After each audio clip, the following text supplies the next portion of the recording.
all began just 9 years ago at Cape Canaveral, Florida. That was the year we launched our first successful rocket. But it was the second that caused the trouble. It was called Explorer 2, if you remember.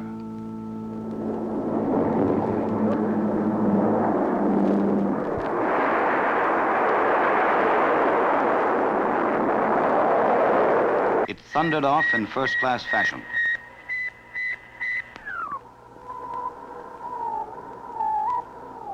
Then suddenly the radio signals became garbled, if not rude. Shortly after that, they stopped altogether. In a matter of minutes, the Pentagon was informed, and the whole establishment sprang into action immediately.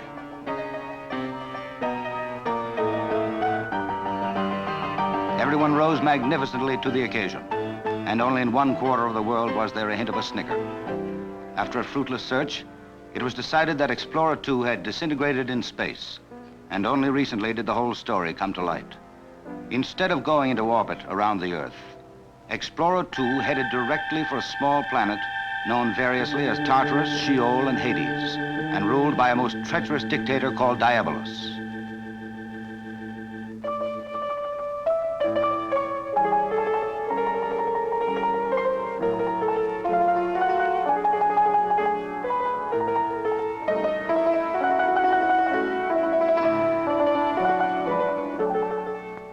Diabolus was an expert in growing dimorphothecae. Each day he arranged them exquisitely on the altar of an old flame who had been in the chorus line of the Black Crook some 80 years ago.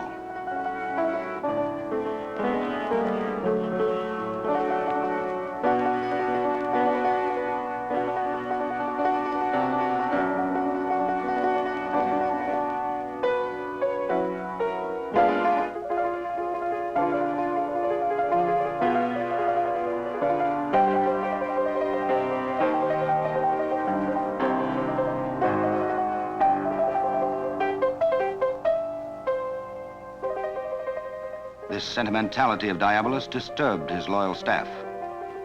They longed for a return of his old vigor, and little suspected that the happy occasion was only moments away.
Today, there are some who believe Explorer 2 was just a shade off target. But considering that Tartarus is 4.5 light years away, this is hardly likely.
Without prompting from anyone, Diabolus decided it was time to climb back into harness.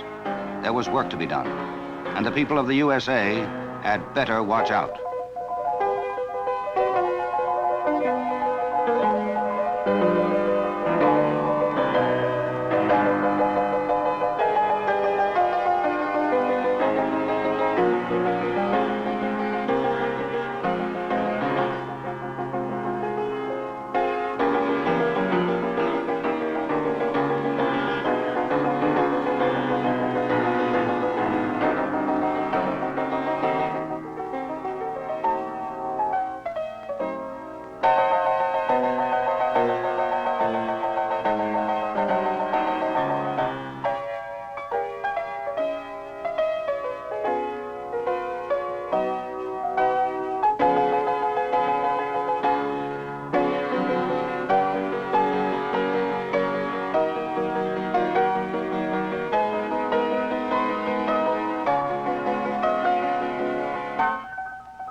Diabolus looked upon it all as something of a sentimental journey back to a favorite haunt, the capital of the United States.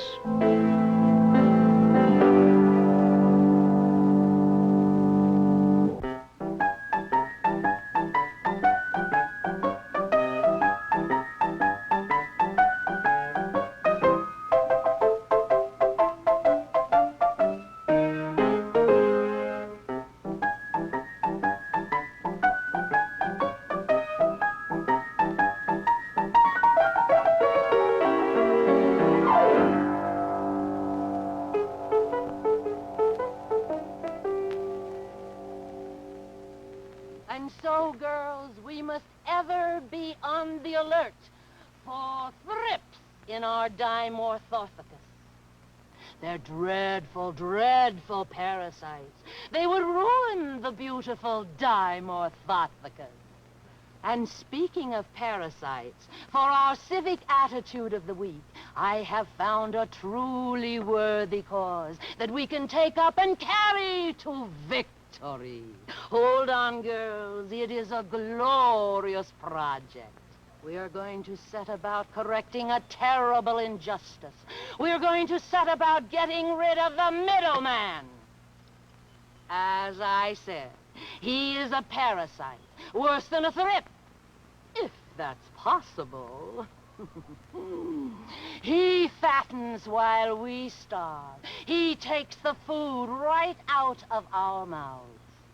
He contributes nothing to our society. In fact, he is little better than a gangster, grabbing his cut from everything we have to buy. Words fail me when I try to describe how wicked the wholesaler is. Girls, we must enlist the support of everyone. Eliminate the middleman must be our watchword. The middleman must go.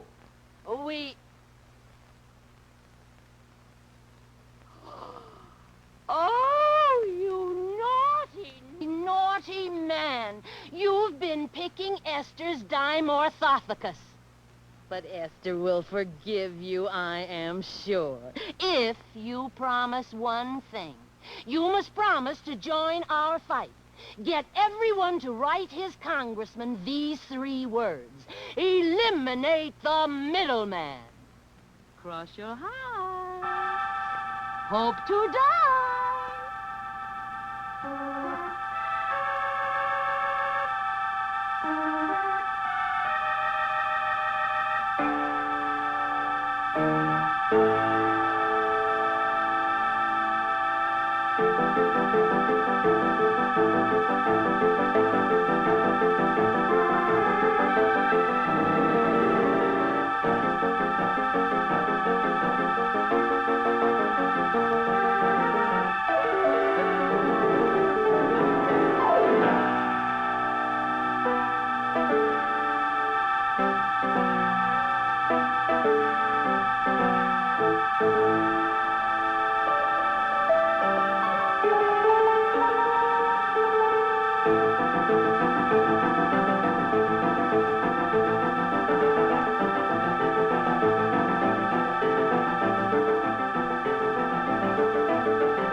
There was hardly an American who wasn't strangely awakened that night.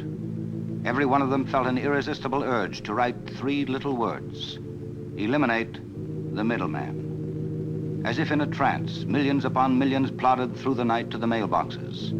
And there were 47 wholesalers among them.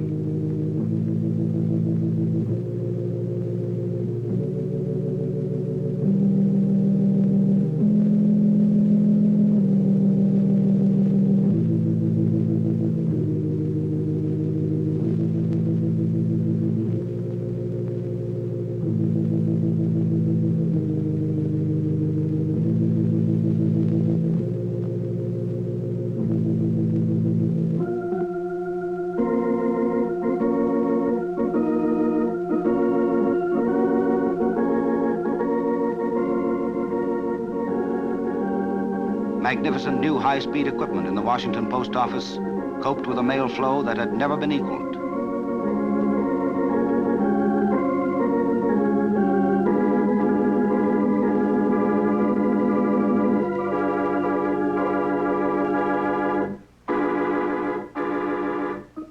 Congressional offices were snowed under.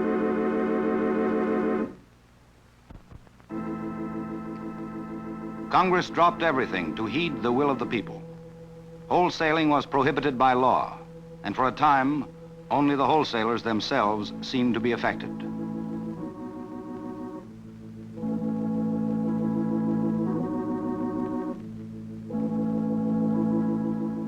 But then little headaches began to develop. Retailers had to think a minute. No wholesalers now. Orders must be sent direct to the manufacturer, even if he was on the other side of the country. Manufacturing order departments were the first to feel the change. Suddenly there were 1 million little orders to fill instead of 1,000 big ones. Shipping departments were utterly disrupted. Automatic packaging was a thing of the past. Packing had to be done by hand now. And credit. 1 million credit rundowns instead of a handful. It was going to take help. Lots of it. Help. Please, anything for help. The cost, of course, would go on the merchandise.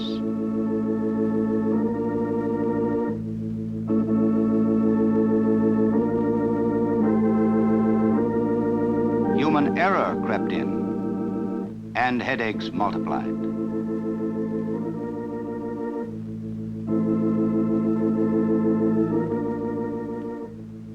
Long-distance protests had to come out of profits. Or did they? Soon they, too, were added to the cost of merchandise. Retailers grew to hate manufacturers.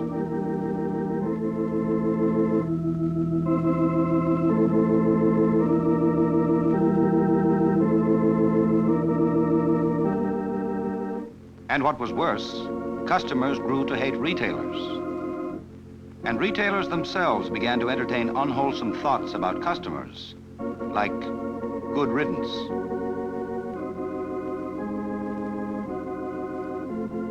New product announcements were filed and forgotten. New products were so many pigs in pokes to wary and worried retailers.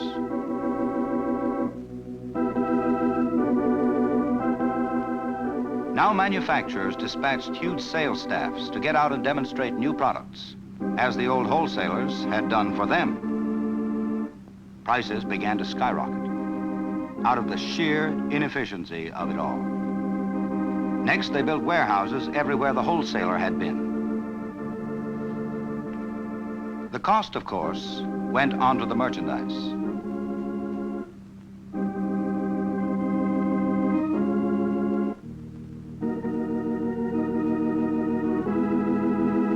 And manufacturers of seasonal goods had empty warehouses sometimes half the year. The consumer paid the needless rent.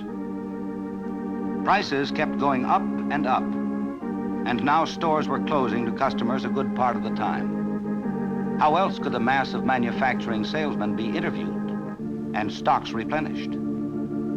There was no single wholesaler to take the load off the retailer anymore.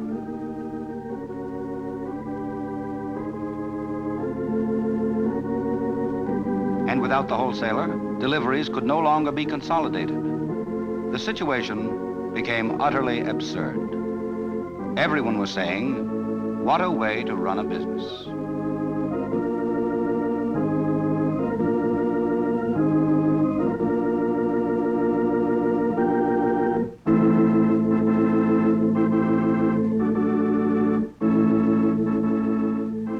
The chaos soon turned into hysteria.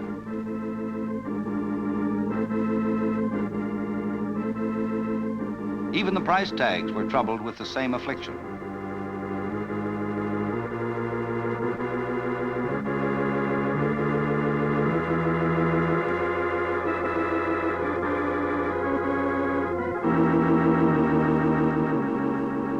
Supermarkets, controlled by a few large operators, managed to corner what few supplies there were. But now the people rebelled. They would not buy anything. Anything, that is, but essentials.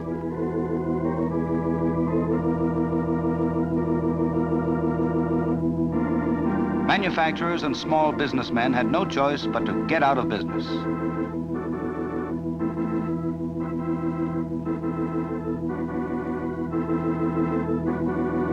All across the country, there was the devil to pay.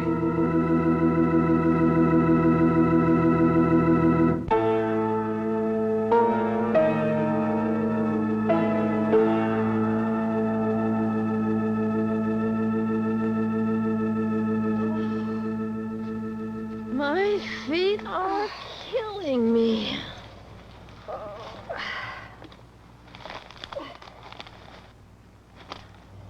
Oh, look, dear.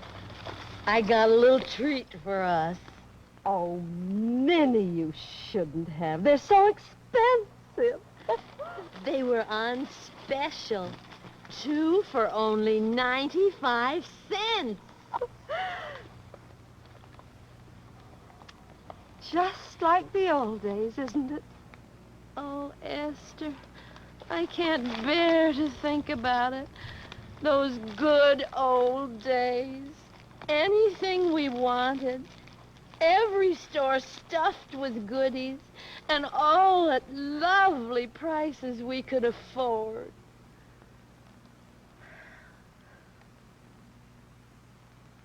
In the good old days, the wholesaler was the hub of enterprise.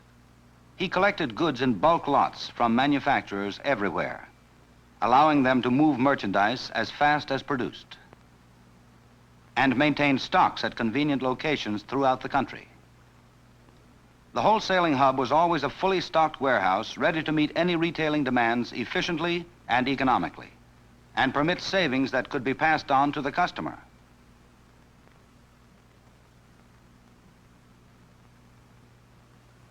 The wholesalers distributed the goods in smaller quantities as needed to the retailers in towns, cities, and even crossroads, and extended credit that would permit the retailer to achieve a maximum volume of business with a minimum of capital. Without the wholesaling hub of enterprise, it was inevitable that only disorganization and spiraling costs would result. No wonder the country was in despair. Oh, Esther, I can't bear to think of it.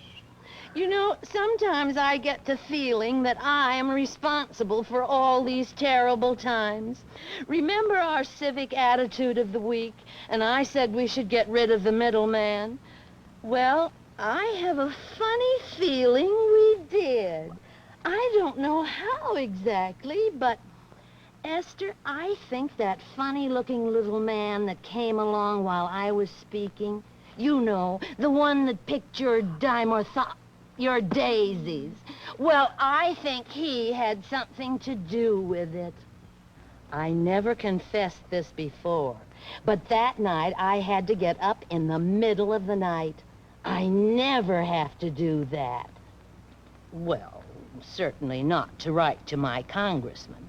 But that night, something woke me and made me get up and write, "Eliminate the middleman." Well, I had to get dressed and go to the mailbox. It was silly, but I couldn't stop myself. You know, Minnie, exactly the same thing happened to me. Esther, it didn't. Oh, dear, do you suppose? Oh, Esther, look! What shall we do? I don't know, but we must do something. Hello? We were just talking about you. We were just saying that you're the cleverest man we ever saw. Didn't we, Esther? Yes, and we were betting there wasn't anything you couldn't do. Come, why don't you sit down right here between us?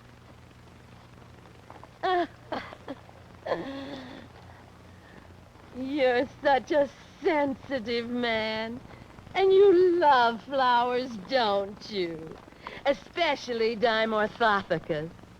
Poor Esther. Her lovely Dimorthothecus were ruined. Absolutely ruined. The thrips got them. Esther was so sad. Oh, dear. I do wish you'd do us just the teensiest little favor. You would? Promise? Cross your heart. Hope to die. Well, get everyone to write his congressman these 3 little words. Restore the wholesaler.